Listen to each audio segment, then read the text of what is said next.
né, esse alerta e vai falar para a gente abrir com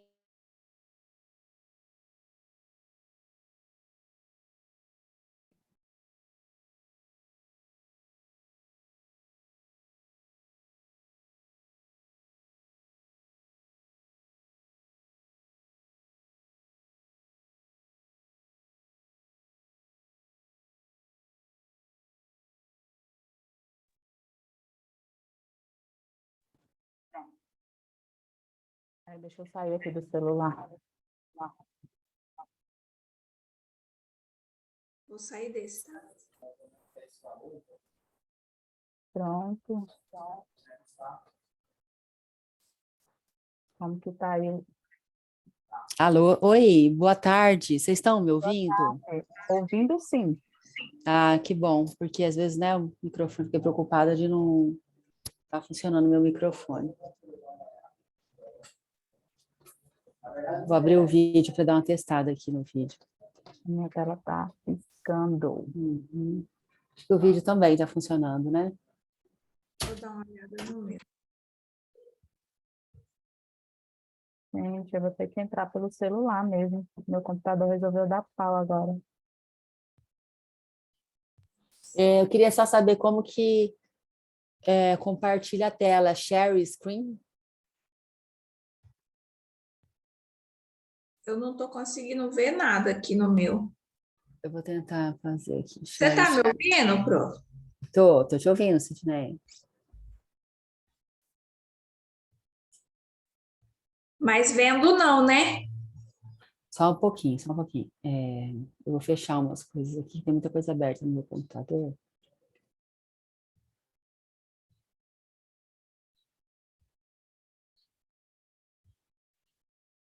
Eu estou ouvindo você, Sidney, mas não estou vendo você. Tá, vamos ver aqui como que... Ah, tá. Vamos ver. E agora? Agora sim. Tá vendo? Como que Tô te vendo. compartilha? Eu não vejo. O seu, você não está aparecendo. Eu abri e fechei. Eu não fico. Deixa eu abrir de novo aqui. Ah, tá. Eu vou Vamos ver. fechar a janela, que eu acho que ficou uma luz muito clara aqui. E aqui tá. Você tá me vendo? Tá bem localizado? Tá bem localizado. Tá me Onde? ouvindo, Cicinea? Tô te ouvindo, Sara. Tô te vendo Tá. agora. Eu acho que vou ter que fazer pelo celular mesmo. O computador tava... Você fecha um pouco a janela aqui para mim, faz um favor? Porque tá muita claridade. Aparece. Eu não me vejo, né? Aí eu vou ligar a luz. Você não está se vendo? Por que você não... Não, eu tô vendo só você. Eu tô te vendo. Tá bom.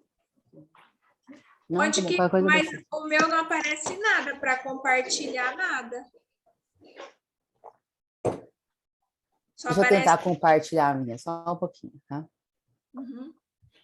Ó, tá dizendo que eu tô desabilitada de compartilhar a tela pela hospedagem, que é quem fez a reunião.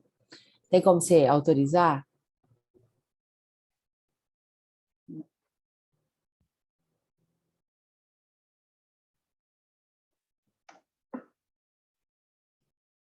O que apareceu aqui?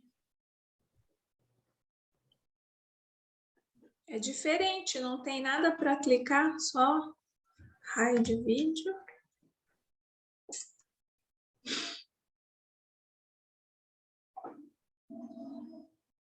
É bem... Para mim, Sara, para mim poder Oi. compartilhar a minha apresentação, como que eu faço? É isso que eu vou ver aqui, porque, na verdade, quem faz isso é para ser outra pessoa. Mas aqui, você vai em compartilhar, vai ter um quadradinho lá embaixo. Compartilhar. Para mim Porque eu não tô aparece esse Aqui no compartilhar. nosso show chat. Tem 3 pontinhos lá embaixo. Clica nesses 3 pontinhos lá embaixo. Ó, o meu tá tudo em inglês, tá assim. Share é compartilhar, né? É Alt 5. Agora eu. Vai ter um Agora quadradinho com a setinha para cima. Share screen? Tem o quadradinho com a setinha para cima, porque o meu tá Tem, em é share português. screen. Então, só que o meu aparece assim, host, Também. disable participante, screen sharing. Tipo assim, você está desabilitado de compartilhar a sua apresentação pelo Então servidor. tem que ser a pessoa da AGAD, que ele que é É o isso, servidor. isso. Manda uma mensagem, então, para ele. Deixa eu tirar aqui. Agora deu certo pelo computador.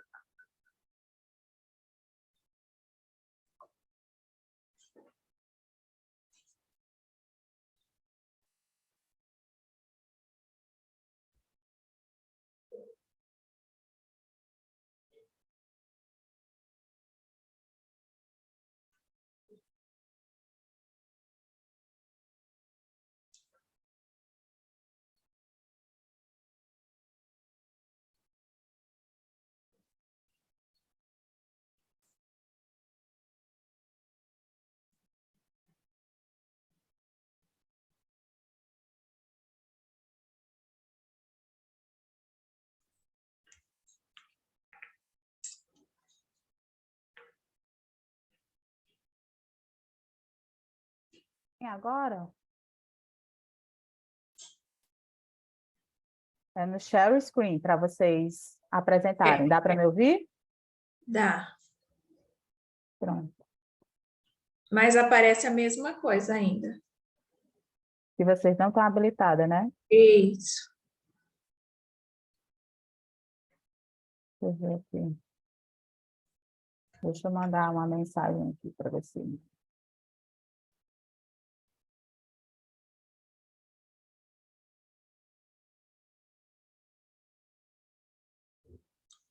Tente agora, por favor. Ah, então agora acho que já foi. Para vocês Ó, tentarem. o meu apareceu?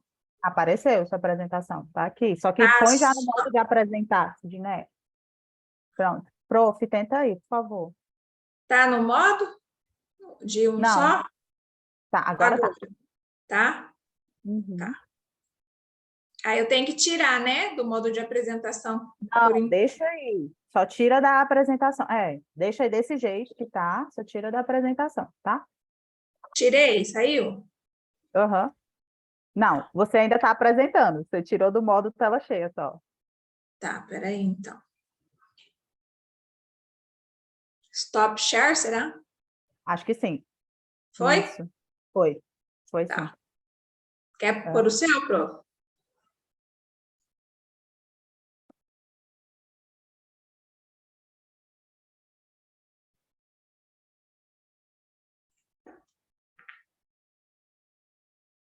Isso. Só põe no modo tela cheia.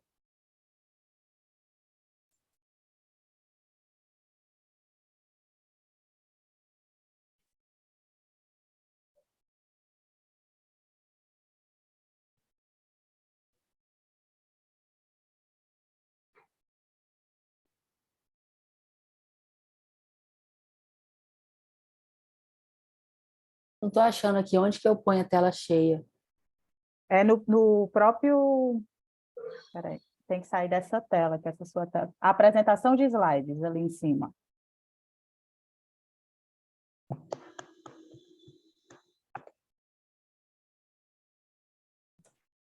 Não tá grande? Para mim parece grande. Não, não está Não, aparecendo. não tá. Está pequeno. Está aparecendo todos os slides. É, agora sim, mas depois eu tinha arrumado. Deixa eu ver. Apresentação de slides, começo. E agora? Ainda não. Ainda Não? está aparecendo vários slides.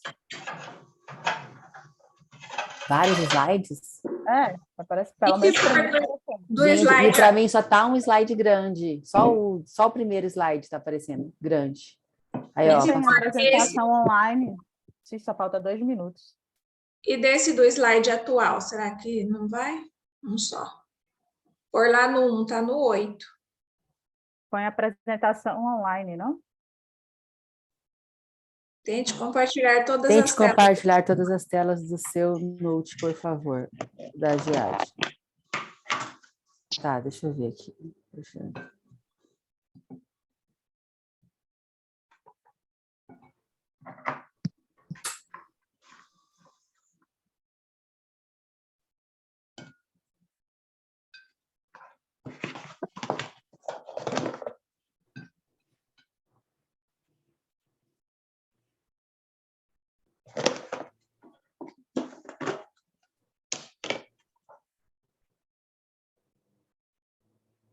Não está aparecendo grande?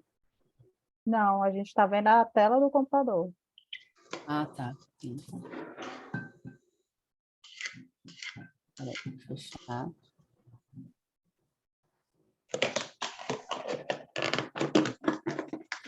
Vou fechar minha tela.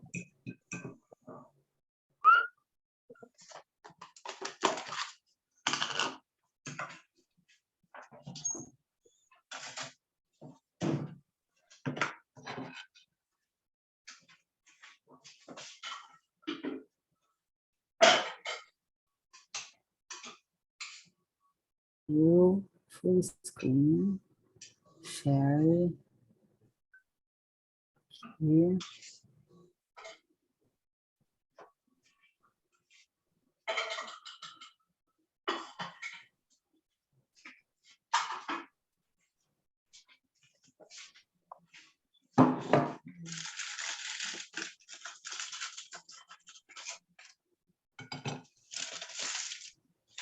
E agora, você está vendo um slide ou está vendo todos? Está vendo a sua tela toda. Aí a gente precisa que você vá lá em apresentação de slides, lá em cima. Aqui, né? Isso, Do começo, não é? isso, do começo. Vamos ver se vai dar certo.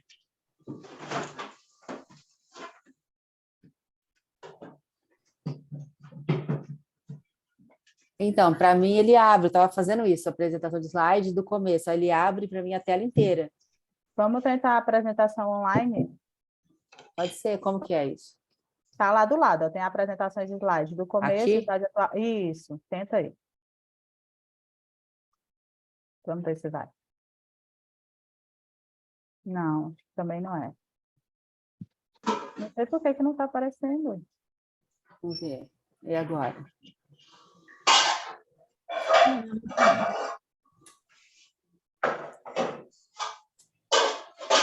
Coloca em modo apresentação. Deixa eu ver. Apresentação de slides personalizada, configurar a apresentação, ocultar slides, testar, gravar. Vai estar aqui a apresentação. E nesse copinho também, né? Aqui embaixo, né? Ó, apresentação de slides. Que não está.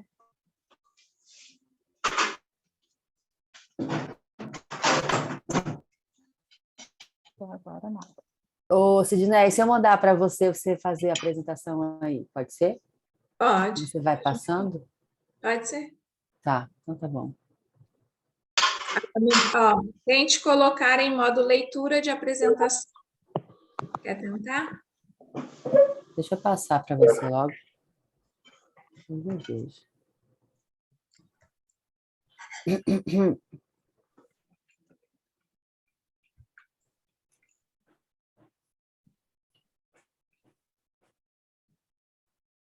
É que eu estou baixando. Tá.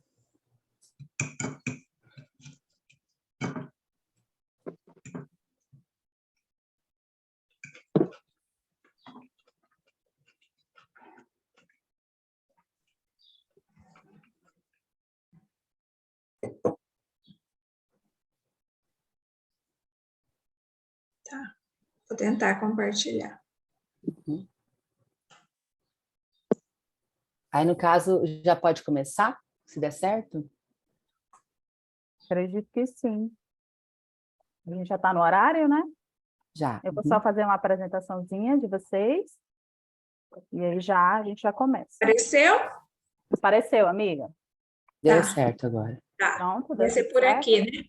Tá bom. Tá, que bom. Uhum. Pronto? Uhum. Ó. Servidor, a gente já pode começar, então?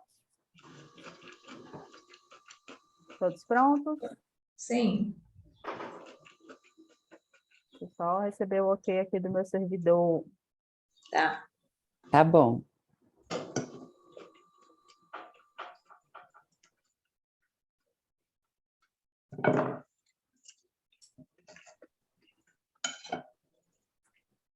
Uhum. Não estou recebendo ainda o ok do meu servidor, mas eu acho que podemos conversar. Você está gravando? Ok, Tá, né? para o início. Ok, vamos lá? Vai. Pronto. Vamos lá. Só colocar em full screen. Eu já começo. Boa tarde a todos e a todas. Sou a professora Ana Beatriz Pegorari, professora do curso de fisioterapia da UFMS e também professora do mestrado em Ciências do Movimento da UFMS.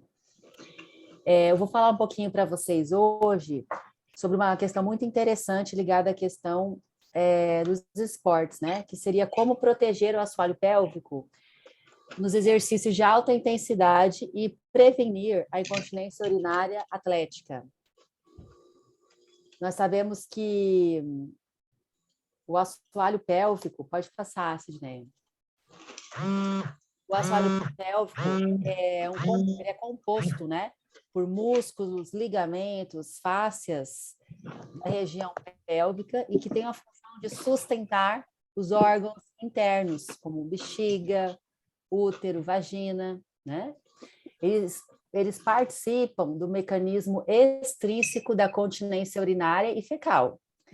Eles são músculos que também têm a função e atuam de forma bem significativa na função sexual feminina.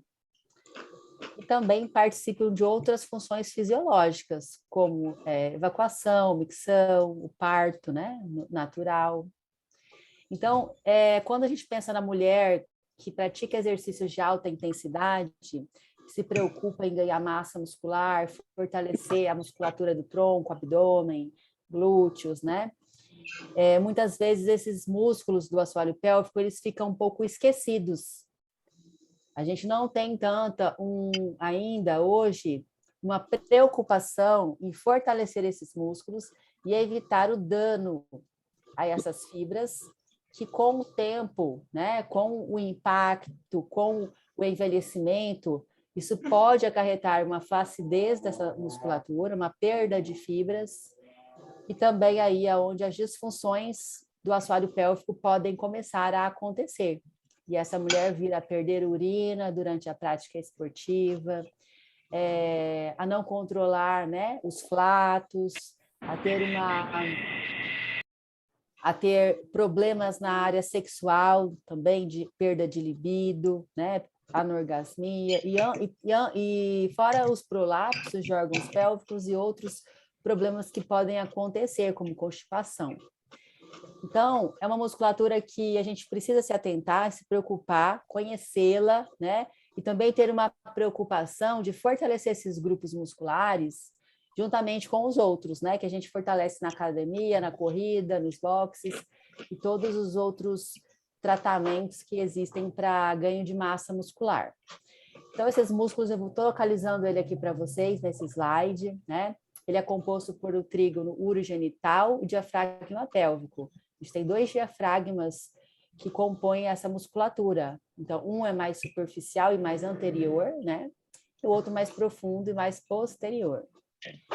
A gente pode ver nesse slide que a gente tem os músculos isquiocavernosos e bulbo-esponjosos, que vão ali da base do clitóris até a parte isquiática.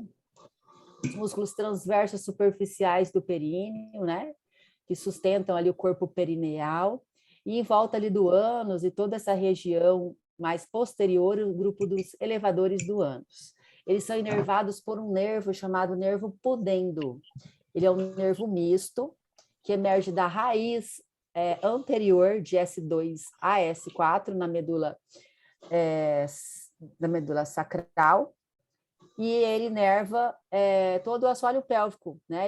Ele se divide ali em 3 ramos. O ramo clitoridiano, que vai ali para a parte anterior, inervando todo o clitóris feminino. O ramo perineal, que inerva o corpo do períneo, que é a parte medial, né? Bem no meio ali do períneo. E o ramo anal, que inerva a parte posterior, e tanto o esfíncter externo do ânus quanto o elevador do ânus. Esse nervo é um nervo misto, ou seja, ele tanto leva informações de temperatura, pressão, dor, sensibilidade tátil, térmica, dolorosa, como também ele traz a informação eferente do controle motor, de como trair esses músculos e de relaxá-los, que é uma função muito importante que a gente precisa para a nossa vida diária, né? Tem alguém com o microfone ligado que está dando um barulho aqui, então eu ia pedir para fechar o microfone, tá? Pode passar, Sidneia.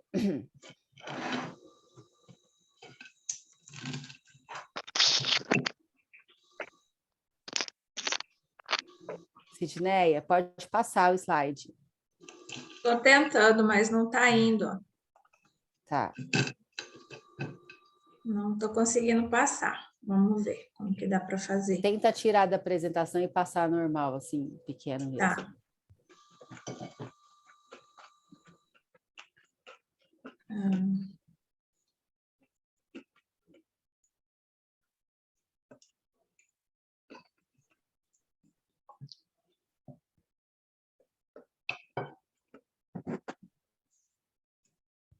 Pode pôr. Isso. Então, aí é uma figura também em cadáver, para a gente observar que nessa musculatura do assoalho pélvico, a gente tem 3 orifícios naturais que transpõem essa musculatura, que é o esfíncter da uretra, o orifício uretral, na verdade, o orifício do canal vaginal e o orifício do canal retal, certo? Então, quando ocorre uma contração muscular, a gente tem um fechamento, uma pressão intrauretral aumentada, uma pressão intravaginal ali e retal para fechar, que auxilia o fechamento desses orifícios naturais. E quando a gente tem um relaxamento dessa musculatura, há uma descompressão e um relaxamento desses orifícios naturais.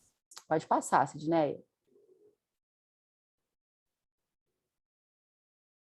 Só um pouquinho, que ele está travando. Olha, não vai. Compartilhar novamente.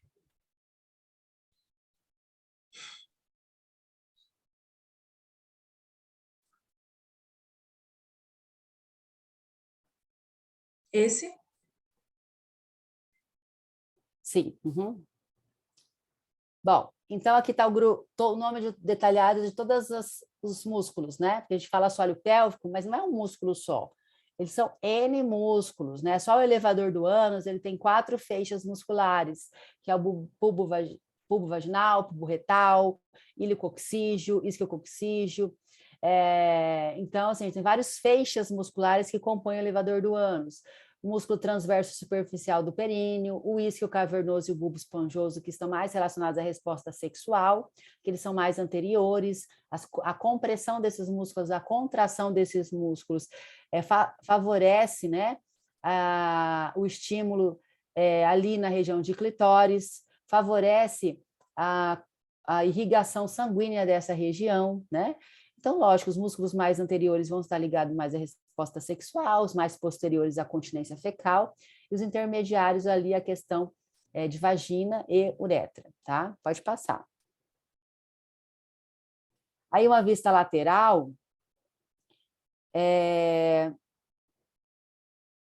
nessa vista lateral, a gente pode ver o quê? Que os músculos do assoalho pélvico, eles sustentam os órgãos internos. Então, o útero, a vagina, né? Intestino.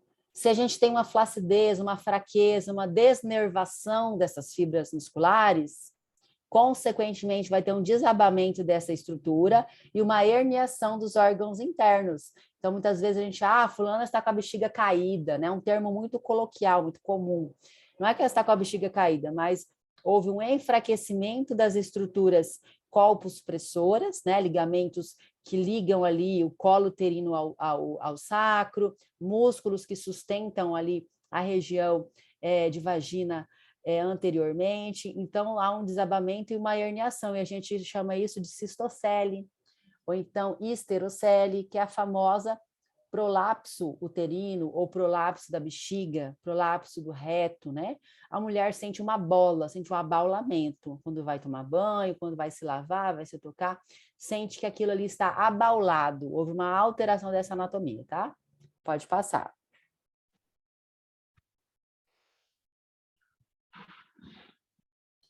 E, assim, lembrando bem, os músculos do assoalho pélvico, eles participam do mecanismo extrínseco de continência. Eles não são o principal fator da continência urinária. eles dão o suporte, né? Mas o mecanismo intrínseco é o primeiro, é o principal, ele é responsabilidade do sistema nervoso central, que inerva a nossa bexiga, né? No caso da continência urinária, então, inerva o intestino também, no caso da continência fecal, que permite que o músculo da bexiga, que é o músculo detrusor, se contraia, né? Fazendo esvaziamento da bexiga no ato da micção. Então, isso é mediado pelo sistema nervoso parasimpático, através do nervo pélvico, né? Onde libera acetilcolina ali na fenda sináptica e ocorre uma contração muscular de músculo liso, involuntário. Já o simpático, ele faz ao contrário, o sistema nervoso simpático, ele participa do enchimento da bexiga, todos nós estamos aqui, por exemplo, assistindo uma aula, tendo uma aula, uma palestra, a gente está o quê? A nossa bexiga está enchendo. Então, enquanto você está aí quietinha, sua bexiga está enchendo, seu simpático está ativado, fazendo com que haja um fechamento do colo vesical e uretra e um relaxamento das paredes da bexiga, para que esse enchimento possa ocorrer numa baixa pressão. E o nervo pudendo, que participa do controle do sistema nervoso somático. O sistema nervoso somático é aquele que a gente pode controlar. A gente pode dizer, agora eu não quero urinar.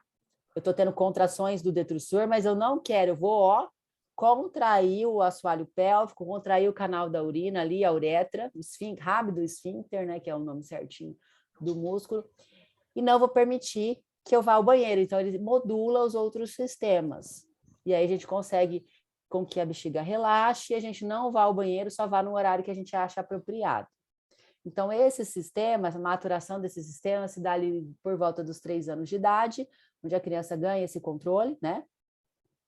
E a gente adquire isso e mantém por toda a vida adulta. Até onde tem as questões de envelhecimento, patologias que podem afetar o sistema nervoso central ou os músculos, né? Gerando uma alteração nesse controle e a perda urinária aparece, tá bom? Pode passar. Aí, para a gente visualizar a inervação autonômica, que são os nervos parasimpáticos e simpáticos que inervam a bexiga, no plexo sacral, tá? Seria, no caso, S2 a S4, tá? Pode passar.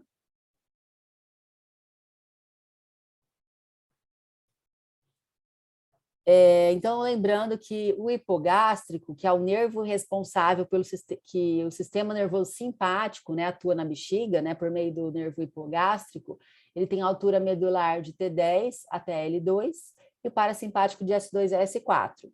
E o sistema nervoso somático também é de S2 a S4, tá? Pode passar.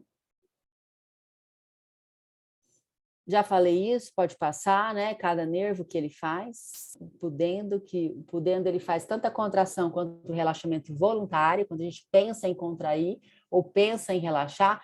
Então, às vezes, você não está com vontade de ir ao banheiro, sua bexiga não está cheia, nada, mas você vai viajar, você vai pegar a estrada ali por 4, 5, 6 horas. O que a gente faz? Principalmente a gente que é mulher, a gente vai no banheiro, senta, às vezes até abre ali a água da torneira para ouvir um barulhinho de água, relaxa e urina. Então, como que a gente urinou? Não foi pela contração do detrusor, foi pelo relaxamento do esfíncter e do assoalho pélvico. Então, nós temos essa condição de urinar através só mesmo do relaxamento do nosso assoalho pélvico, tá? Pode passar. Aí a inervação do nervo pudendo, né, mostrando que ele se forma através da união das raízes de S2, S3 e S4, passando pelo canal de Alcock, entrando ali na pelve, na parte anterior, né, pelo ligamento sacro-tuberoso, e aí emergindo as 3 raízes, né? A gente pode ver a posterior, que é o ramo anal, a intermediária, que é a perineal, e a anterior, que não está na figura, mas é do nervo clitoridiano. Pode passar. Nessa figura, a gente já vê os 3, né? A parte do ramo perineal, ramo anal e ramo dorsal do clítoris ou clitoridiano, né? Os ligamentos sacro-tuberoso e sacro-espinhal, os músculos que envolvem esses nervos, que ficam próximos ali, que é o piriforme e o obturador. Às vezes a pessoa tem dor nessa região pélvica. Por quê? Porque o músculo piriforme ele fica muito contraído, né? E ele pode pinçar o nervo que passa dentro ou ao lado dele, que é o nervo pudendo. Então, gera dor no ânus, dor na vagina. Às vezes a pessoa tem um anismo, né? Chamado anismo, que é a contração exacerbada da musculatura anal e perianal, ou a pessoa tem um vaginismo, que é uma contração exacerbada da musculatura perivaginal. Pode passar. A biomecânica do assoalho pélvico, né? O que a gente tem? A linha N e a linha H. Linha N e linha H significa que existe um triângulo nessa região, que quando esse triângulo está em perfeito estado, né, com seus lados iguais, significa que as forças estão equilibradas e que a musculatura está com a força suficiente para elevar, né, o ângulo retal e elevar também a bexiga, né, sustentar esses órgãos internos na sua posição fisiológica. Quando a gente tem uma flacidez dessa musculatura, uma hipotonia ou mesmo uma hipotrofia, há um relaxamento desse ângulo e ele fica mais oblíquo, ele fica com ângulo aumentado. Isso mostra que a bexiga vai descer e o colo vesical vai balançar, vai movimentar durante situações de aumento de pressão intraabdominal. Geralmente é nesses momentos de pressão intraabdominal aumentada é que a pessoa perde urina. Então, quando tosse, quando ri, quando pega um peso, quando faz um esforço, tá? Por quê? Porque abdômen e assoalho pélvico, eles são músculos sinergistas. Eles atuam muito em conjunto. Mas, como eu falei, às vezes a gente fortalece muito o abdômen na academia, mas esquece do assoalho pélvico. E aí há um desequilíbrio de forças musculares. O abdômen vai ficar muito forte e o assoalho pélvico muito fraco. Então, o assoalho muitas vezes não suporta tamanha pressão e vai desabando com o tempo até alcançar uma incontinência urinária ou algo do tipo. Pode passar. Então, existem até alguns fatores de risco para a incontinência urinária, tá? O primeiro deles é a idade. Com a idade, a gente perde colágeno. O colágeno é a sustentação da nossa pele. Ele está presente nos ligamentos, nos músculos. Há uma perda também de água, né? Com o tempo. E essas estruturas da matriz extracelular fazem revestimento e sustentação dessa matriz, né? E nós envelhecemos todos os dias. Todos os dias nós envelhecemos e vamos perdendo massa muscular. E não é só no músculo aqui do tchau, né? Que vai balançando, vai ficando flácido, mas lá no assoalho pélvico também. Fora que existem outros fatores, por exemplo, a obesidade ou a gordura androide, que é aquela gordura no abdômen, né? Vai aumentar a pressão abdominal e vai aumentar a pressão que fica em cima dos músculos do assoalho pélvico. Gestação, né? A gente já teve bebê, sabe como é. A barriga vai crescendo, né? O útero vai crescendo, tem a placenta, tem líquido amniótico, tem um bebê que pesa em torno de 3,5 a 4 quilos, e isso tudo sobre o assoalho pélvico, né? Forçando ali essa região. Com certeza vai haver uma sobrecarga, tá? Né? Nesse assoalho pélvico, tanto é que é muito comum que as mulheres percam urina no final da gestação do pós-parto, sendo rapidamente revertida pelo fortalecimento ali no pós-parto, ou mesmo fisiologicamente um retorno da condição pré-gravídica. Aqui eu estou mostrando também uma lesão que pode ocorrer no parto, pela compressão da bexiga, pelo estiramento da face endopélvica e dos ligamentos perivaginais. Então, além de tudo, a cabeça da criança ela pode comprimir o nervo pudendo, causando uma isquemia na região do músculo elevador do ânus, tá? Isso pode levar a uma lesão na fáscia pubocervical que vai ter consequências, né? Ela pode ter, dependendo da localização dessa lesão, ela pode ter desde uma incontinência urinária, uma incontinência fecal, uma perda da libido, né? E até da sensibilidade da região perineal. Pode passar. Outros fatores de risco é o aumento da pressão intraabdominal, que pode ocorrer numa pessoa que é constipada e faz muita força para evacuar, fica no vaso lá fazendo valsalva, isso força o assoalho pélvico, né? Ou durante a prática de atividade física, com impacto. Se você faz levantamento de peso, né? Faz agachamento com 30, 40, um peso acima, vamos dizer assim, de 50% do seu peso corporal. Se você faz saltos, né, com corda, né, ou saltos em caixa, se você corre a corrida também, né, o pulo, tudo isso são situações de aumento da pressão abdominal. E você fazendo isso diariamente por 1 ano, 2 anos, 3 anos, isso vai aumentar a pressão intraabdominal, né? Mas o que eu estou dizendo é assim, então a gente não vai poder fazer exercício físico, vamos ficar em casa sedentárias? Não, não é isso. Os exercícios físicos, eles são fundamentais para a redução do perfil lipídico, para a normalização da glicemia e da hemoglobina glicada. Eles são fundamentais para uma melhora da questão de metabolismo celular. Eles têm N benefícios para o sono, para a vida sexual e outros fatores, né? Mas é preciso ter o olhar para esse assoalho pélvico, né? Pode clicar aí que vai aparecer mais itens. Ter um olhar para esse assoalho pélvico para que a gente não possa vir a desencadear fadiga nesses músculos ou mesmo uma sobrecarga pelo treino específico, né?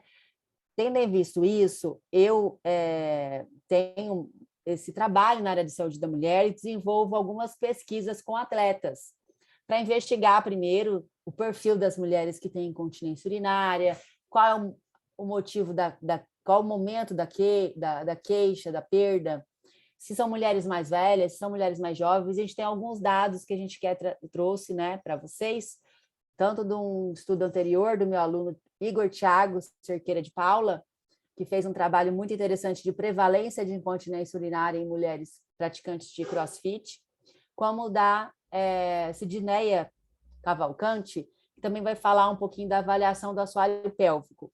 Então, os exercícios físicos, eles têm muitos benefícios, eles não devem ser descontinuados pelas atletas, mas essas atletas têm que saber que o assoalho pélvico é um grupo muscular que também precisa de uma atenção, precisa ser exercitado para que não haja um desequilíbrio, como eu falei, de um abdômen muito forte, como é o caso dessa atleta que vocês podem ver nessa imagem, que ela pega um peso que é um pouco superior ao peso corporal dela mesma, né? Como se ela pegasse ela mesma e mais um pouco de peso, em relação ao abdômen muito forte, que gera uma pressão intraabdominal muito elevada, um assoalho pélvico muito fraco ou mesmo incapaz de sobrepor essa força, tá?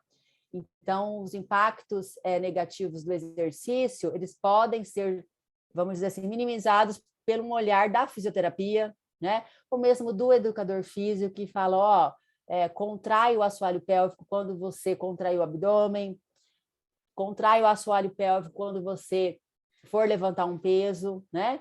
Ou mesmo um treinamento do assoalho pélvico em separado, ali em outros dias. A gente tem muitas pessoas, por exemplo, que fazem crossfit 3 ou 4 vezes na semana e fazem musculação 2, 3 vezes na semana, porque a musculação fortalece o músculo de forma isolada, né?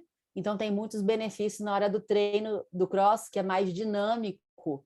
Então, da mesma forma, tem que fazer um trabalho de fisioterapia do assoalho pélvico, ou treinamento mesmo muscular, fortalecimento desse grupo muscular, para que não venha a incorrer nessas disfunções. Pode passar, Sidneia.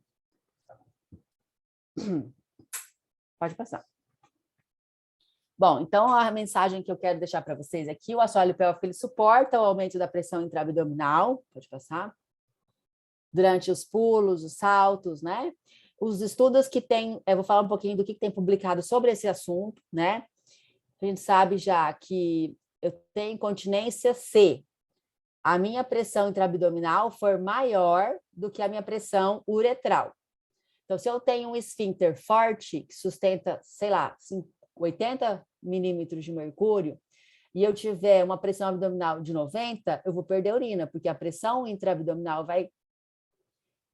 vai incidir sobre a região do detrusor, né? E se eu não tiver um bom posicionamento do colo vesical, essa pressão não vai ser suficiente, tá?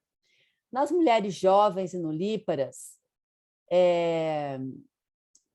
a gente sabe que essa bexiga, esse colo vesical, ele está bem posicionado, ele está bem alto, ele não está caído lá embaixo, né?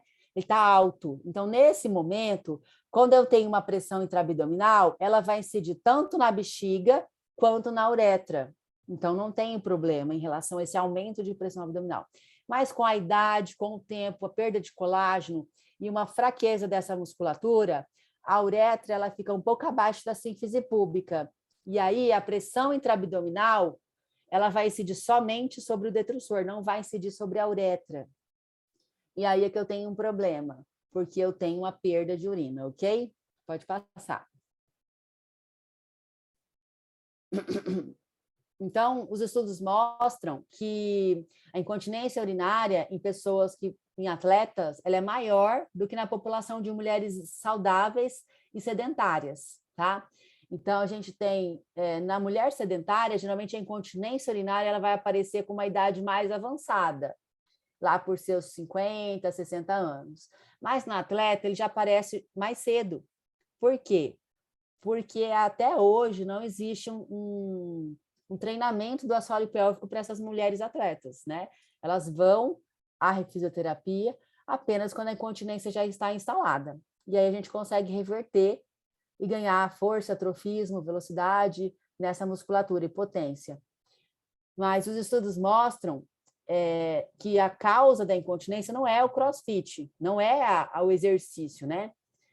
Mas sim, eles indicam que estão relacionados.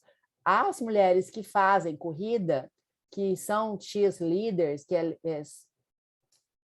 como que chama em português? Cheerleaders, as líderes de torcida, ginástica olímpica, levantamento de peso, elas têm uma prevalência de incontinência urinária maior do que a população sedentária, tá? Acredita-se que possa ser por este aumento de pressão intraabdominal. Mas nenhum artigo indica que a pessoa tem que abandonar a atividade física, mas indica, sim, a importância dos exercícios para o assoalho pélvico nessa população. Pode passar. Já falei um pouquinho da hipótese, né? Os principais exercícios que ocasionam a perda, pode apertar que vai aparecer várias figuras. Os exercícios são levantamento de peso, salto na caixa, o salto de corda. Então, as hipóteses são pelo impacto, né? E também pela fadiga. Pode passar.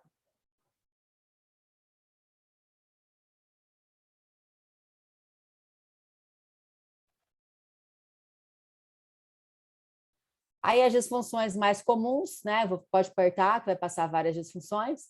A dor pélvica, incontinência urinária, incontinência fecal, dor na relação sexual, prolapso, tá? Pode passar. Trouxe umas fotos de prolapso para vocês verem como é a situação. O prolapso é um herniamento de um órgão pélvico. Aqui a gente tem um prolapso do reto, né? Que sai ali pela vagina. Pode passar o próximo. Então, prolapso de cúpula vaginal, uma mulher que já fez esterectomia. Esse útero também está totalmente revertido, esse canal vaginal, na verdade, né? Porque você vê a cicatriz ali onde era o útero, né? O útero foi retirado pela histerectomia e aí a gente tem um canal vaginal abaulado. Pode passar?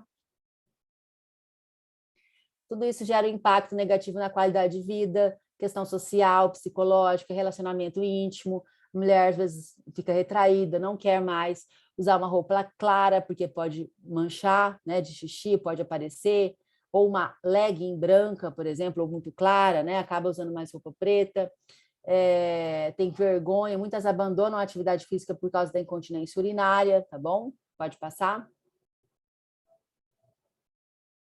E alguns estudos mostram que no esporte tem alta prevalência de incontinência anal, né? Em mulheres jovens, mulheres que não têm parto, não têm nenhuma nenhum grande fator de risco para desenvolver essa incontinência. E a incontinência anal não é só perder fezes, pode ser a perda de flatos, né? Não conseguir segurar os gases, e às vezes uma sujeirinha pequena que fica depois de você evacuar, que fica na calcinha, né? Por quê? Porque ainda tem uma flacidez ali do esfíncter do ânus, né? Em triatletas também foi diagnosticado um risco para desordens do assoalho pélvico, principalmente para dor no assoalho pélvico, tá?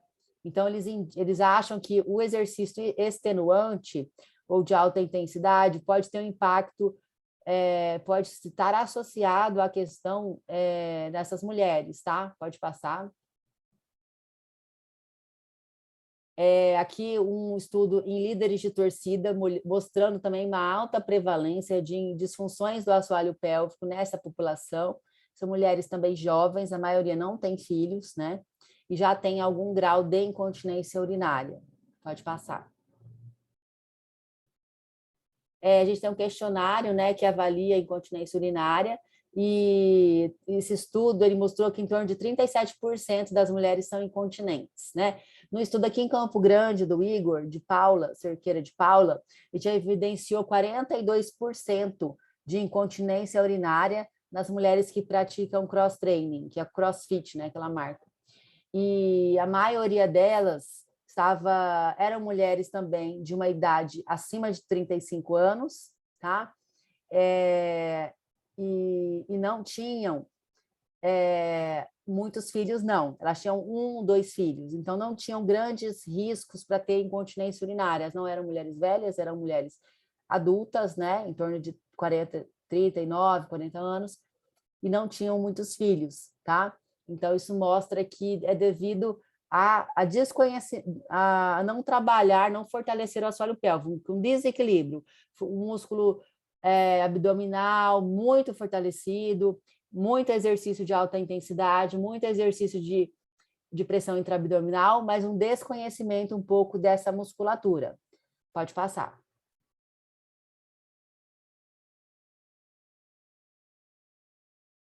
Pode falar, já falei desse estudo, pode passar. Esse estudo comparou, né, o assoalho pélvico e os músculos abdominais em mulheres atletas e não atletas. Então, ele mostrou que a maioria das mulheres atletas que têm incontinência urinária, elas não têm um bom sinergismo abdômeno-pélvico. E isso eu também vou encontrar no estudo da Sidneia Franco, que é minha aluna de mestrado, que vai estar falando aqui depois de mim. Pode passar. Esse estudo também foi das mulheres líderes de torcida, né? Falando que essas meninas fazem manobras de alto impacto, com saltos, estrelinhas e outros movimentos, né? E eles aplicaram o questionário para ver se elas tinham incontinência urinária, fecal ou outro tipo de dor pélvica, e foi estimado também uma elevada prevalência pela idade que elas tinham, que eram meninas jovens. Pode passar.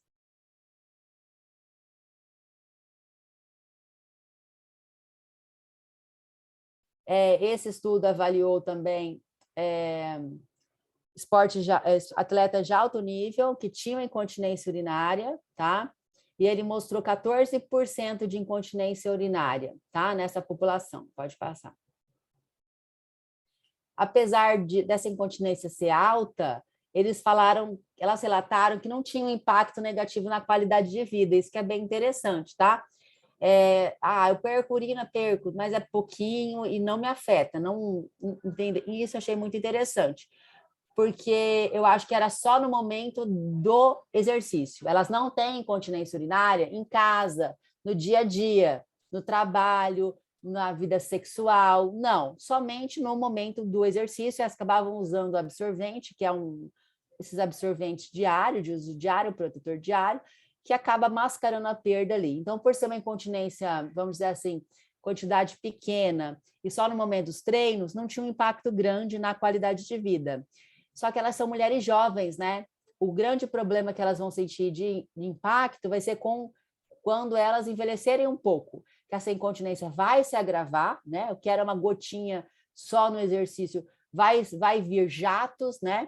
vai vir em vários momentos inapropriados e aí vai afetar bastante a qualidade de vida. Então, nada como você prevenir com exercícios de treinamento do assoalho pélvico, fortalecer essa musculatura para que você possa ter uma vida mais saudável e não precisar também operar, porque às vezes a situação chega num risco que é necessário uma cirurgia.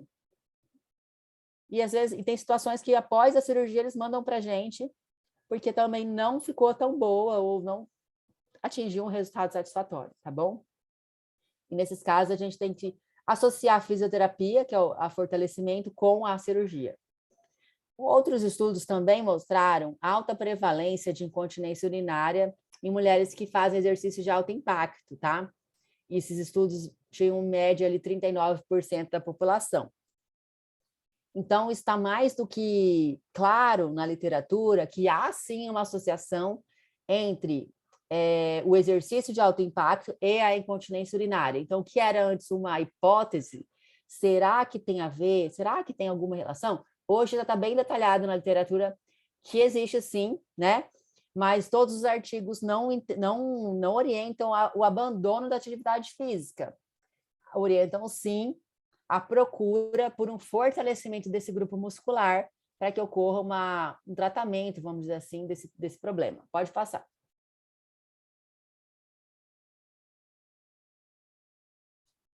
Em relação à idade, né, e os questionários, que eles trazem para a gente? Eles trazem que a idade, alguns têm alguma correlação com a idade, com a paridade, é lógico, uma mulher mais velha, que teve 3 filhos, 4 filhos de parto normal, ela é muito mais risco e mais propensa a ter uma incontinência urinária se ela começar a treinar de forma intensa, tá? Do que uma mulher jovem no lípara. Entretanto, esse estudo, ele avaliou triatletas de 7 regiões dos Estados Unidos, né? E ele detalhou, né, que mesmo as mais jovens já têm incontinência urinária. Lógico que a incontinência de forma mais grave, né, estavam nas mulheres que tinham partos, que tinham gravidezes anteriores, que tinham uma idade mais avançada e que tinham obesidade também, tá? Mas hoje o exercício de alto impacto ele é um fator de risco para a incontinência urinária. Pode passar. Pode passar. Tá. Os exercícios que mais ocorre a perda de urina é o box jump, que é o salto na caixa, o deadlift, que é você levantar, né, o peso até o próprio, assim, e estender o corpo, né? O salto de corda simples e o duplo, tá? Então, em vários artigos já mostraram que são os mesmos, 3, 4 artigos pesquisando quais exercícios, todos vão para o mesmo movimento, pular numa caixa, por causa do alto impacto que isso vem dar nos seus pés, né? E isso vai incidir sobre a região perineal. Pode passar. Eu vou aliviar um carro e já volto. Tá, manda assim.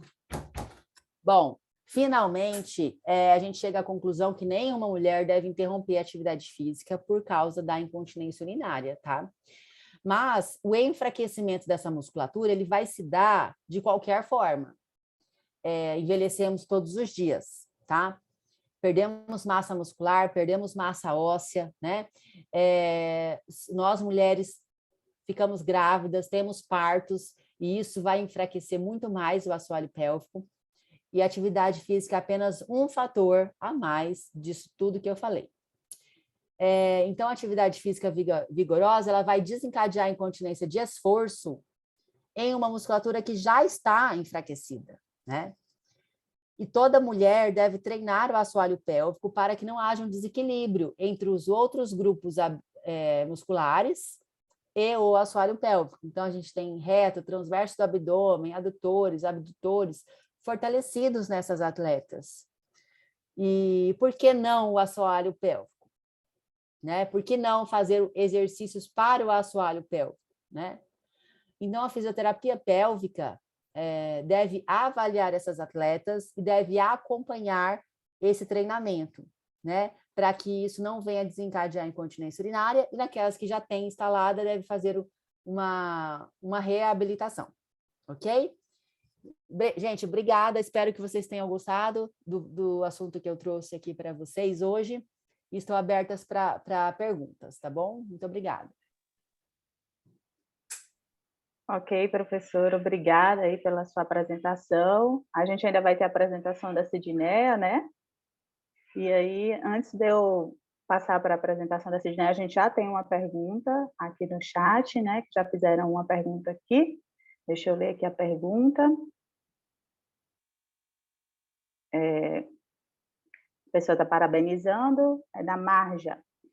Primeiramente, parabéns pela fala. Alguns mitos frequentes nessa população, né, de mulheres, um deles é com relação à prática do sexo e à relação sexual. Poderia falar a respeito, reforçando também os principais benefícios disso para a saúde da mulher, em especial da região em questão, do assoalho pélvico? Obrigada.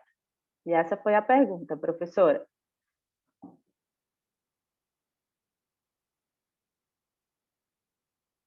Ela quer saber em relação à parte sexual, se existe alguma contraindicação.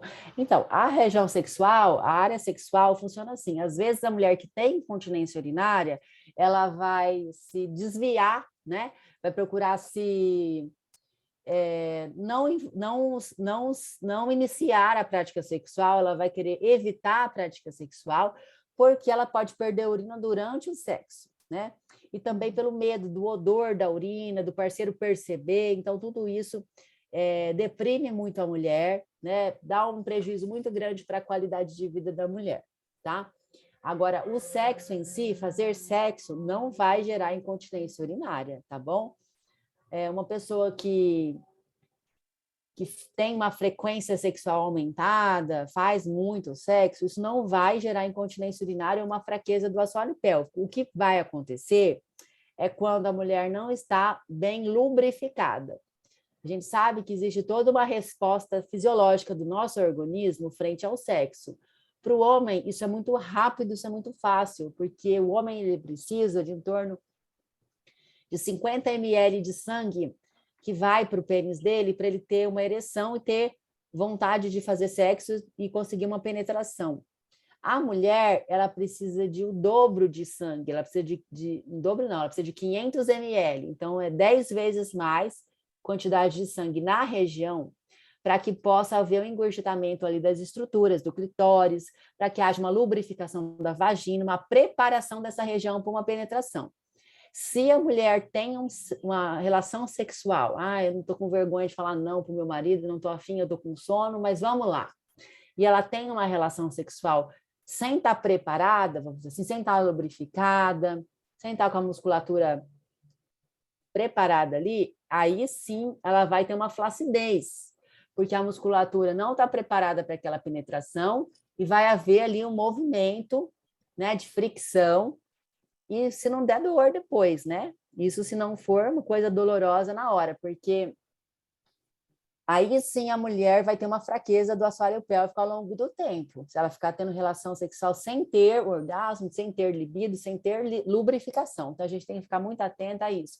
A nossa lubrificação. Estou lubrificada? Estou preparada? Vou ter relação. Então não tenha relação para satisfazer uma terceira pessoa. Porque depois você vai estar o quê?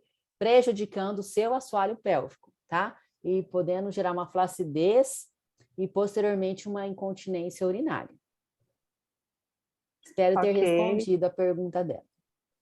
Pronto, nós temos outra pergunta aqui, professora, que é da Daniele.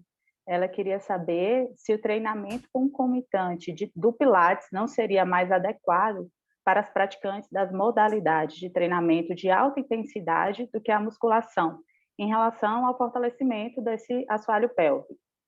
Tá. Existe um fortalecimento específico, tá? Que são os exercícios de Kegel. A gente chama treinamento do assoalho pélvico, exercícios de Kegel, pode ser feito exercícios com cone vaginal, com colar tailandês, que são bolinhas que coloca dentro da vagina para a mulher ter a percepção da região e ela contrair corretamente. Esse é o exercício mais indicado, uma contração local e específica desse músculo. No Pilates, quando você tem uma boa professora de Pilates, que é treinada, eu trabalho muito com Pilates, eu gosto, mas eu sempre enfoco que deve ser feito mulheres que já passaram por um período de treinamento específico. Porque no treinamento específico eu tenho cone vaginal que eu posso usar, tem mulheres que não conseguem contrair, 30% das mulheres não conseguem contrair o assoalho pélvico. Então, nesse caso, eu tenho que usar eletroestimulação, que é um eletrodo que vai dar um estímulo para essa região para despertar essa musculatura. Às vezes a musculatura está tão fraca que só vai reagir mediante uma corrente elétrica, que vai despolarizar o nervo podendo e aí vai ter uma contração muscular, vai ter uma resposta.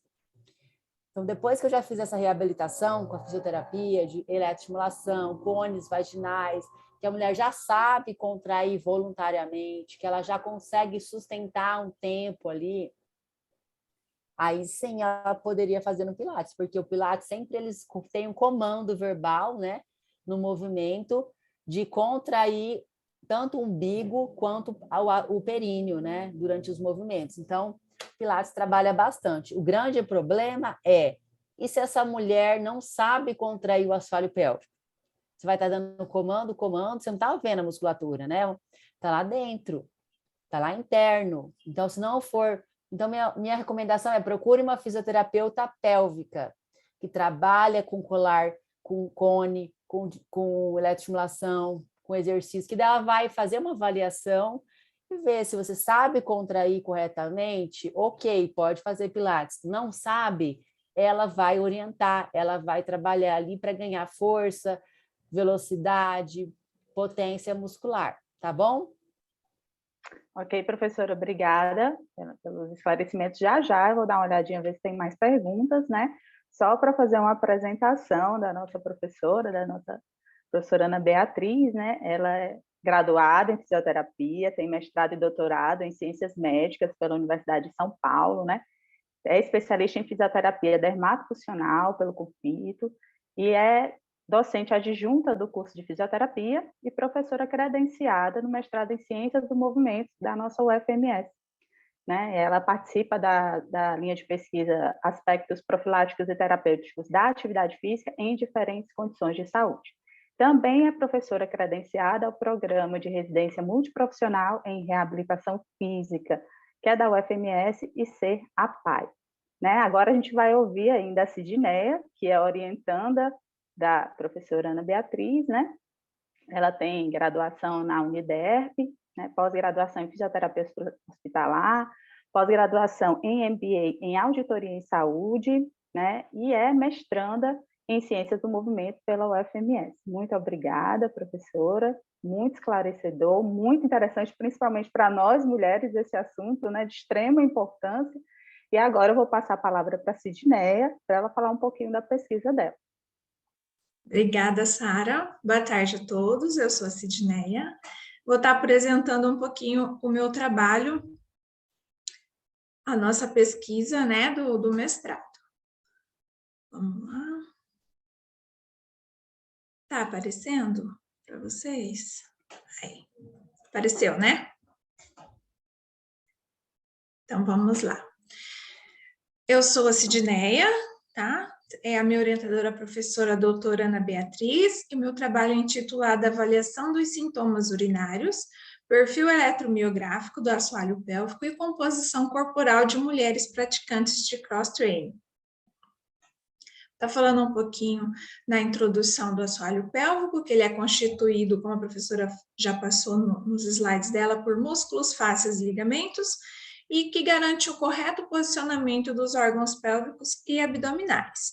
Temos, então, a pelve maior e a pelve menor, que é considerada a pelve verdadeira. Onde ele se localiza, então? Na parte inferior da cavidade pélvica, circundado por um anel ósseo, no formato de bacia que forma a pelve.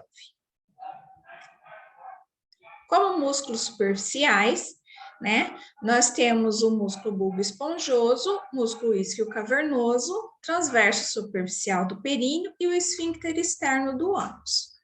Como músculo profundo, também chamado de diafragma pélvico, nós temos o bulbo retal, bulbo coccígeo e o ilho coccígeo, que são chamados os levantadores do ânus. E as nossas fibras do assoalho pélvico, então, são consideradas 70% fibras do tipo 1 e 30% fibras do tipo 2. Deixa eu só mudar aqui.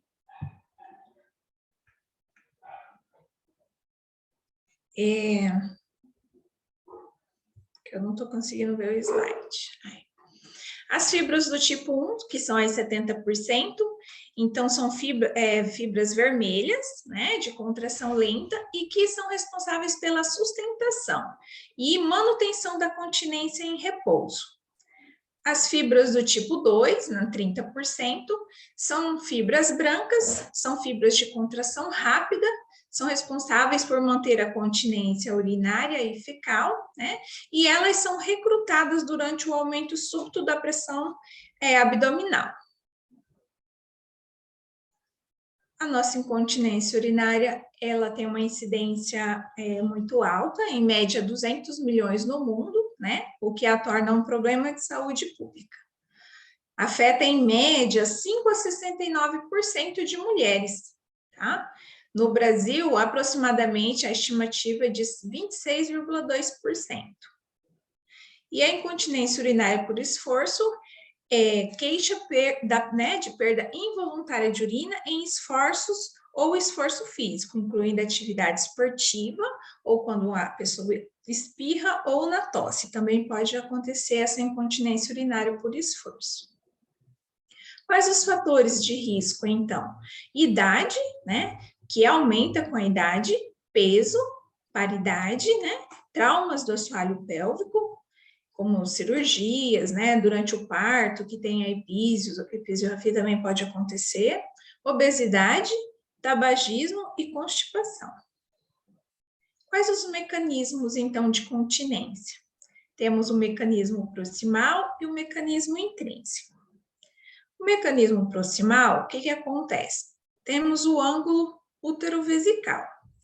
Quando acontecem alterações desse posicionamento vesical, acontece uma hipermobilidade desse colo vesical. E aí, então, ocorre a perda de urina. E temos um mecanismo intrínseco, que está ligado, como a professora falou, a hormônio, né? No caso, a vascularização uretral, se tem essa diminuição do estrogênio, tem falha, então, na vascularização, esse lúmen, né, desse canal fica maior, é uma coaptação menos eficiente. E isso vai levar, então, à perda de urina. O CrossFit, ele é um método que foi criado por Greg Glassman em 1995. Hoje nós temos, em média, de 15 mil centros de treinamentos afiliados e 5 milhões de atletas. Isso do CrossFit. Fora isso, temos os centros não afiliados, que, né, são os cross-training. Ele é um método que se baseia no quê? No atletismo, na ginástica olímpica e no levantamento olímpico. Tem como premissa que o exercício de alta intensidade, com movimento funcional constantemente variado em um curto período de tempo. E é considerado um método de treinamento que engloba trabalho de resistência muscular, trabalho cardiovascular, força, flexibilidade, potência, velocidade, coordenação, agilidade, equilíbrio e precisão. Então, são muitos benefícios, né? Como benefícios, o que nos acarreta? Melhora na qualidade de vida, melhora o condicionamento físico, reduz o estresse, né? O aumento da massa magra e a autoconfiança elevada e tonificação muscular. Quais os benefícios, então, do CrossFit na composição corporal? Alguns estudos, como o de Smith, ele mostrou que as praticantes do cross-training, no estudo dele, teve um percentual de gordura que diminuiu em 3,7% no total dos indivíduos, em termos absolutos. Os praticantes de CrossFit, no estudo de Daré, né, apresentaram IMC acima da normalidade e um percentual de gordura adequado, o que pode ser resultado da alta intensidade dos exercícios praticados e de um estilo de vida mais saudável.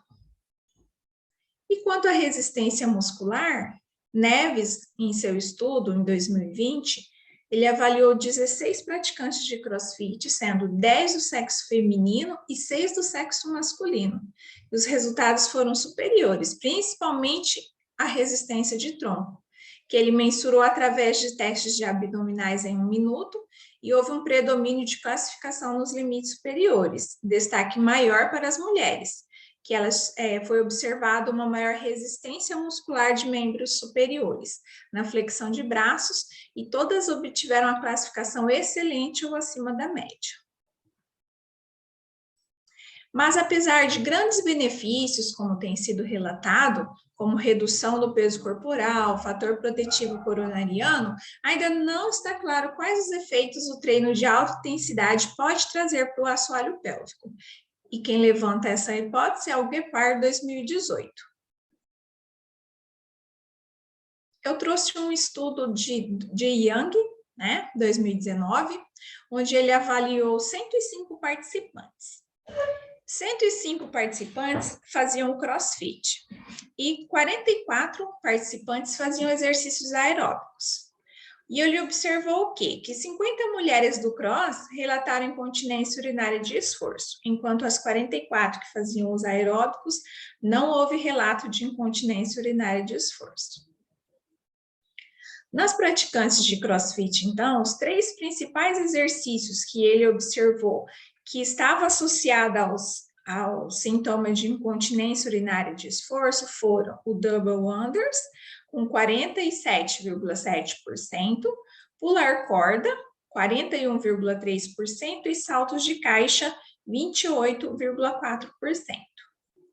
Outro estudo de Bezerra, 2021, ele nos diz que ele avaliou 32 mulheres, e no estudo dele, ele também avaliou que, em primeiro lugar, double under com 28,13%, corroborando com o estudo de Young.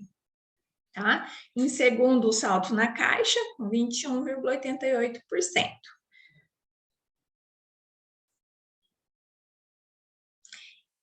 Guepard, no estudo dele, de 2018, ele avaliou a pressão intraabdominal, que era gerada pelos participantes em alguns exercícios. E o que ele viu? Que no double unders, um participante do seu estudo gerou uma pressão intraabdominal de 429 centímetros de água. E quando a gente transfere esses centímetros de água para milímetros de mercúrio, é 315 a média, de milímetros de mercúrio, sendo que o valor normal da pressão intraabdominal varia entre 0 e 12 milímetros de mercúrio. Então, assim, é um valor muito alto.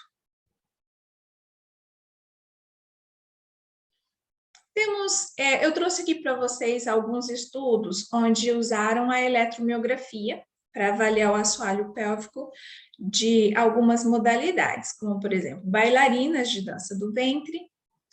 Teve um estudo comparativo que avaliaram a atividade eletromiográfica dos músculos do assoalho pélvico entre mulheres irregularmente ativas e praticantes de musculação.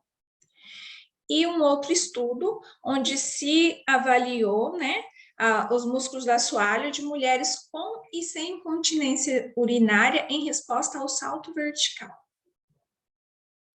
Então, visando esses estudos que eu consegui encontrar,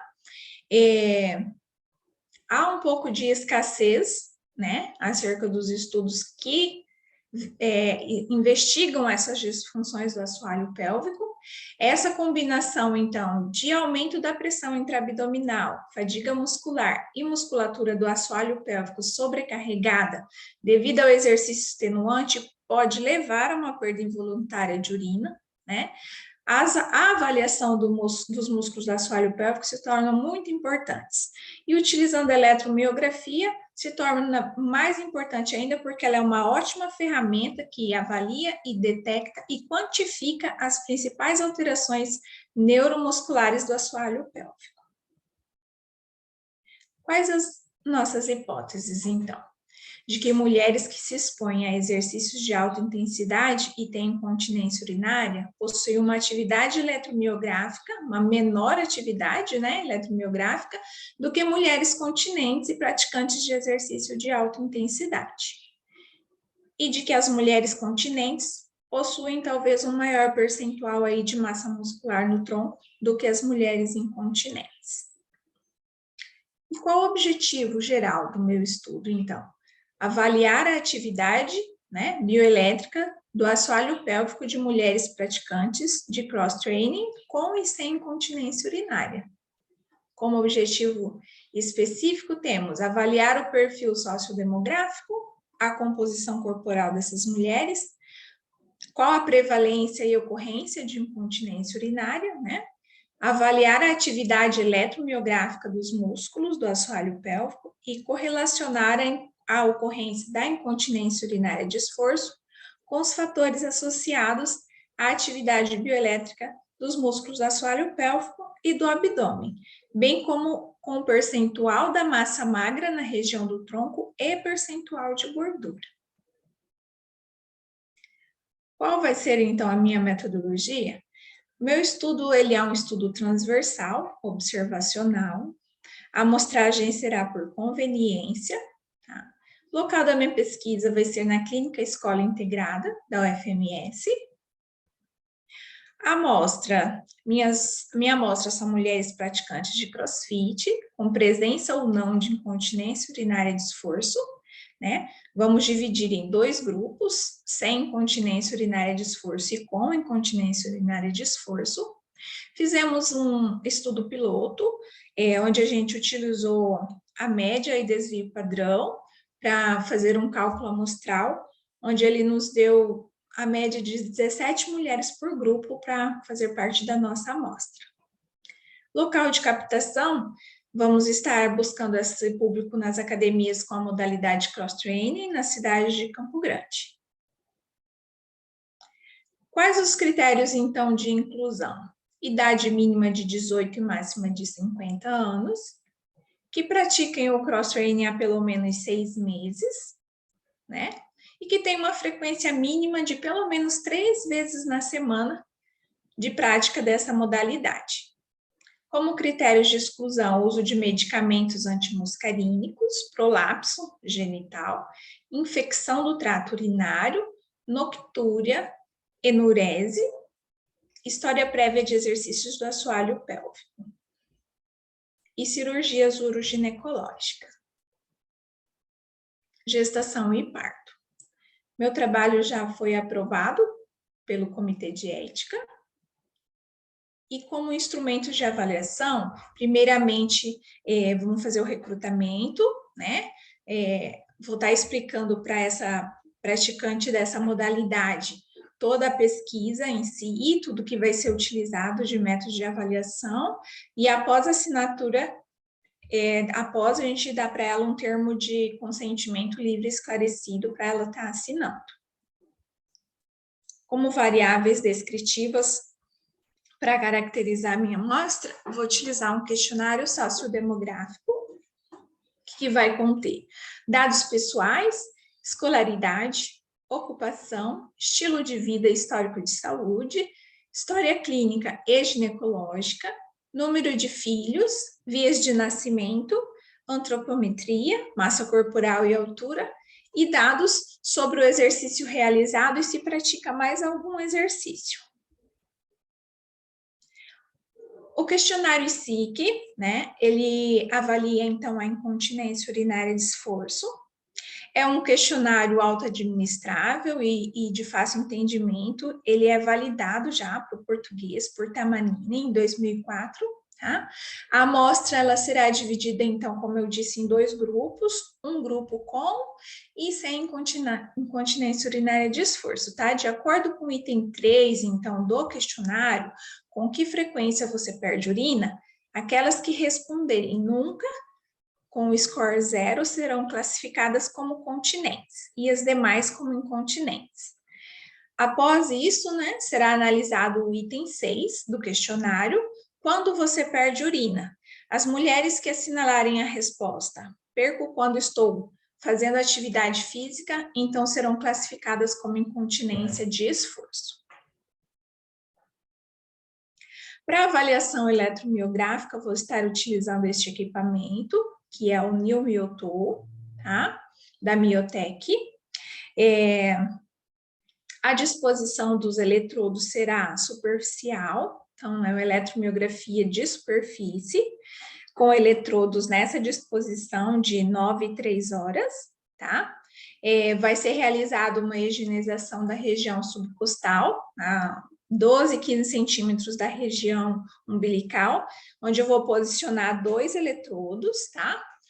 E para poder estar captando atividade simultânea do músculo oblíquo externo. E para quê? Para a gente estar monitorando a utilização dessa musculatura acessória durante a contração dos músculos do assoalho pélvico, tá? Vou utilizar um eletrodo de referência, que eu vou acoplar ele em joelho, na região de patela, na borda lateral esquerda, e o eletrodo de superfície fixado na região do períneo, como vocês podem observar na figura, logo abaixo o introito vaginal, tá? Região perianal, no sentido 9 e 3 horas. Vamos estar utilizando para fazer a eletromiografia um protocolo chamado protocolo Glaser. O que consta no nosso protocolo? Fazemos, então, uma coleta da CVM, que é a contração voluntária máxima. 3 vezes vamos fazer essa coleta. Escolheremos a melhor contração, tá? Para a normalização do sinal. Após, essa mulher faz um repouso inicial de 60 segundos. Vou estar explicando para ela todas as fases da avaliação da eletromiografia, tá? Após esse repouso de 60 segundos, nós vamos estar fazendo 5 contrações rápidas, que são as contrações fásicas de 2 segundos. Entre cada uma dessas contrações, tem um relaxamento de 10 segundos entre elas, tá? Após 5 contrações sustentadas, que são contrações tônicas, tá? De 10 segundos, e entre elas, relaxamentos de 10 segundos para descanso. Após uma endurance de 60 segundos, e ao final, um repouso final de 60 segundos. Então, esse é o protocolo Glaser, trazido por Oleski, tá? 2020. Vai ser o protocolo que nós vamos estar utilizando na pesquisa. Trouxe para vocês aqui um traçado eletromiográfico, tá? Então, para análise do sinal, serão considerados a variável RMS, média e frequência mediana, tá? Normalizados, então, pela contração voluntária máxima. Em caso de interferência, nós utilizamos o filtro NUT, 60 Hz, tá?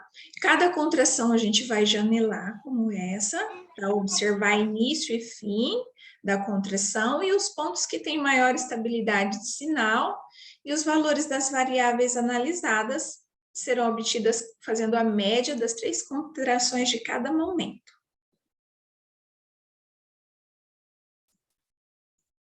Vamos estar fazendo também a bioimpedância para avaliar a composição corporal, tá, dessas mulheres. Para isso, a gente vai solicitar que ela faça um jejum de 3 horas, sem ingestão de alimentos e bebidas, tá? Não realizarem exercícios antes do teste, e esvaziar a bexiga 30 minutos antes do exame. Em decúbito dorsal, nós vamos colocá-la, tá? Repouso por pelo menos 5 minutos sobre a maca, para que se tenha um equilíbrio dos fluidos corporais, e solicitar que retire anéis, brincos, meias e calçados. Os parâmetros obtidos em relação à composição corporal através da bioimpedância, serão índice de massa corporal, massa de músculo esquelético, massa de gordura, percentual de gordura, análise da massa magra segmentar e análise da água segmentar.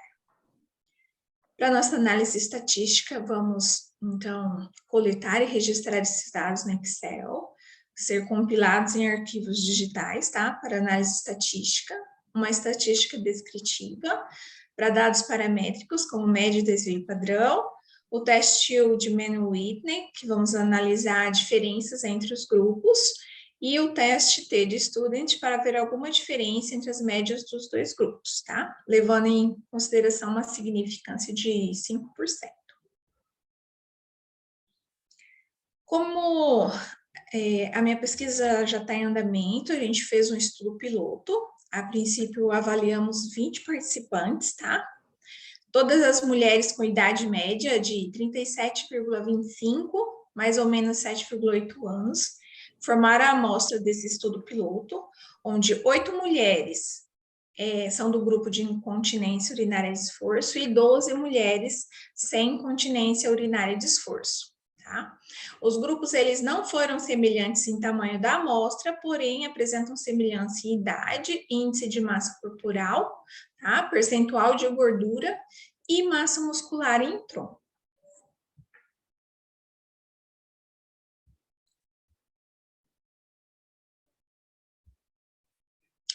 Aqui eu trouxe para vocês a nossa tabela 1, onde são variáveis da composição corporal dessas mulheres que praticam crossfit com e sem incontinência urinária de esforço. Então, as mulheres sem incontinência urinária de esforço, variáveis idade em anos, IMC, massa de músculo esquelético em tronco, percentual de gordura e massa magra de tronco. Tá? Não houve significância nessa composição corporal dessas mulheres que nós avaliamos até agora, porém,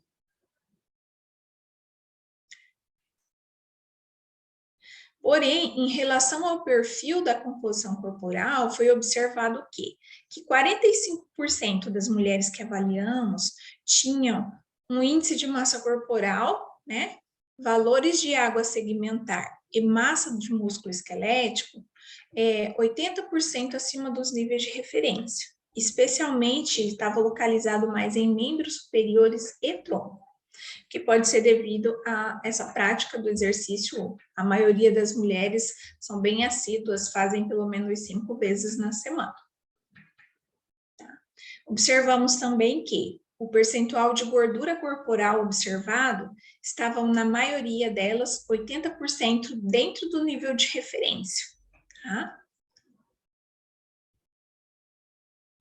Aqui eu trouxe a tabela 2, as variáveis da nossa avaliação eletromiográfica, tá?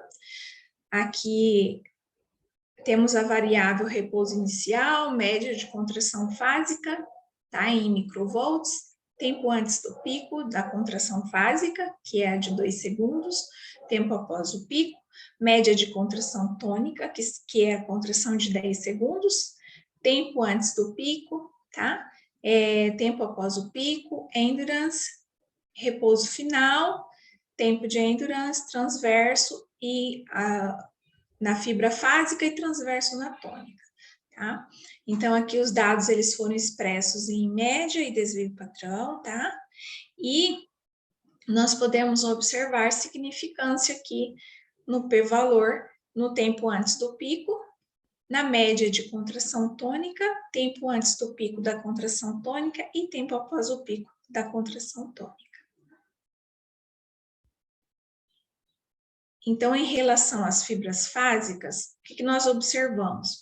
Que houve um delay. O que é esse delay? Um atraso, um retardo no início dessa contração voluntária que nós observamos em mulheres com incontinência urinária de esforço. Já em relação aos demais parâmetros, né, de contrações fásicas, tipo 1, como repouso inicial, repouso final, a intensidade, o tempo após o pico e a endurance, não houve diferença significativa entre os grupos. Observamos também uma diferença significativa em relação à amplitude, tempo antes e após o pico das contrações tônicas, como foi observado na tabela, mostrando o quê? Que as mulheres que possuem continência urinária de esforço apresentam um atraso no início da contração de fibras tônicas e possuem uma menor capacidade de manter essa contração ao longo do tempo, né? Porque essas fibras tônicas são as que são responsáveis pela sustentação. Então, elas têm uma menor capacidade de manter essa contração ao longo do tempo. Quanto ao músculo transverso do abdômen, atuou de forma sinérgica com o assoalho pélvico na maioria das mulheres sem incontinência urinária de esforço que nós avaliamos.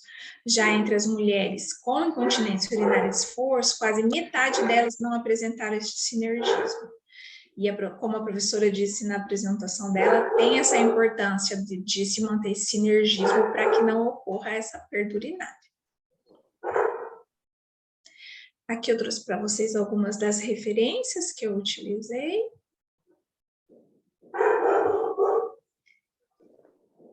Muito obrigada, gente. Obrigada, Sidneia, pelas suas explanações, excelente, né? Obrigada. Que a saúde da mulher é uma coisa muito importante, não só por sermos mulheres, né?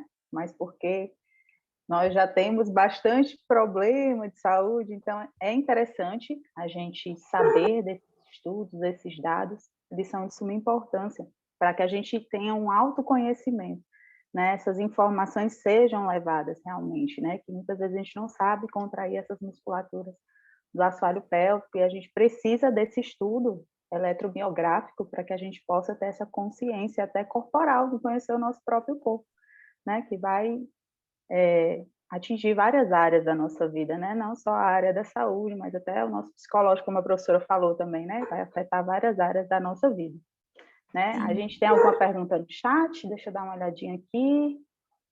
Não temos, né? Uma pergunta no chat.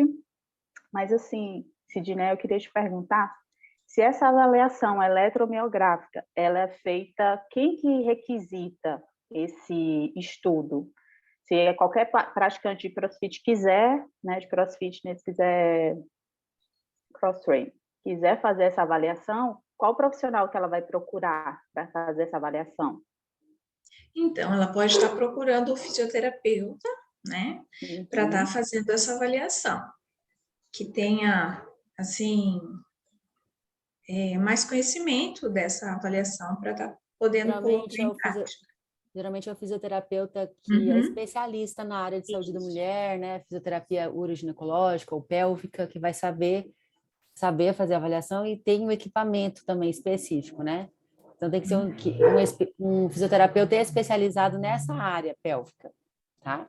Entendi. Pode procurar também a gente, né, Sidneia? Dá seu contato, nosso e-mail, deixa aqui, porque às vezes alguém conhece alguém, tem uma tia, uma mãe, uma amiga, né? Sim, com até certeza. Mesmo para fazer parte, às vezes, da pesquisa, né?